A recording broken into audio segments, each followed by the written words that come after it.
हम देखे बाहर चर्चा कर रहे थे कि अब बिहार गया हाथ से।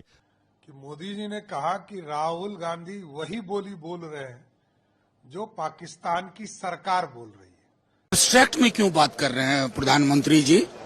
एब्स्ट्रैक्ट में क्यों बात कर रहे हैं? सीधा नाम लेने में जेठ थोड़े ही हैं कि नाम नहीं लिया जाता। सर, डोनाल्ड ट्रंप से जब पूछा गया टैरिफ को लेकर तो उन्होंने कहा 20 to 25% tariff. That's for my PM to decide. I mean क्या हो रहा है, किस तरह का व्यवहार कर रहे हैं डोनाल्ड ट्रंप, और उनका नाम तक नहीं लिया जाता।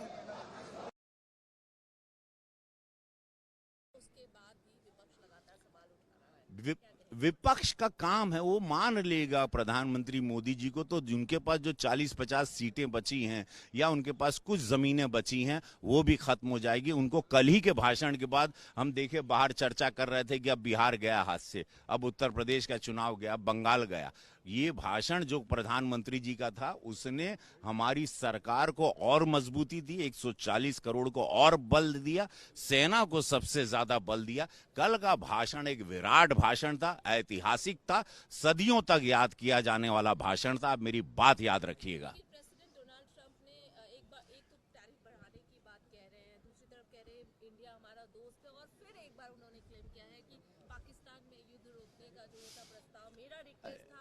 कल हमको ट्रंप बाबू की बात का कोनो पता नहीं, मुझे अपने प्रधानमंत्री की बात पर विश्वास है। उन्होंने कहा किसी भी विदेश के नेता ने, हमको विदेशी नेता ने फोन नहीं किया। 1 घंटा आया था उनके वहां के वाइस प्रेसिडेंट का, 1 घंटा फोन नहीं उठा पाए, लेकिन मुझे किसी नेता का फोन नहीं आया। हम उसी बात को अटल मानते हैं। ट्रंप वहां क्या बोलते हैं, हम ट्रंप पर क्या बयानबाजी करें और उनकी बातों का असर मुझ पर क्या होगा। मैं अपने नेता की बातों को सत्य मानता हूं, क्योंकि उनका सत्य मैं यहां भारत में रह के देख रहा हूं। कैसे मारे हैं, कैसे भारतीय आत्मनिर्भर भारत हथियार से मारे हैं पाकिस्तान को, और कैसे पाकिस्तान कांपा है वो देखा है।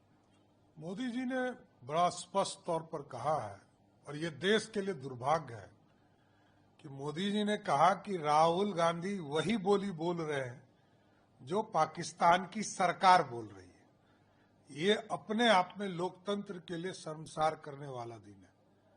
राहुल गांधी हो या महागठबंधन के लोग हैं, ये वही बोली बोलकर पाकिस्तान को एज देने का प्रयास कर रहे हैं, जबकि उनको ये पता होना चाहिए कि आज नरेंद्र मोदी की सरकार है जो पाकिस्तान में घुसकर आतंकियों को मारने का काम कर रही है। सिविलियन से झगड़ा नहीं है, लेकिन जो आतंकी हैं उनको बख्शा नहीं जा सकता है। इसलिए लोकतंत्र में महागठबंधन के लोगों का चरित्र जनता के बीच आ गया। इतना कुछ होने के बाद भी गृह मंत्री ने भी आज बयान दिया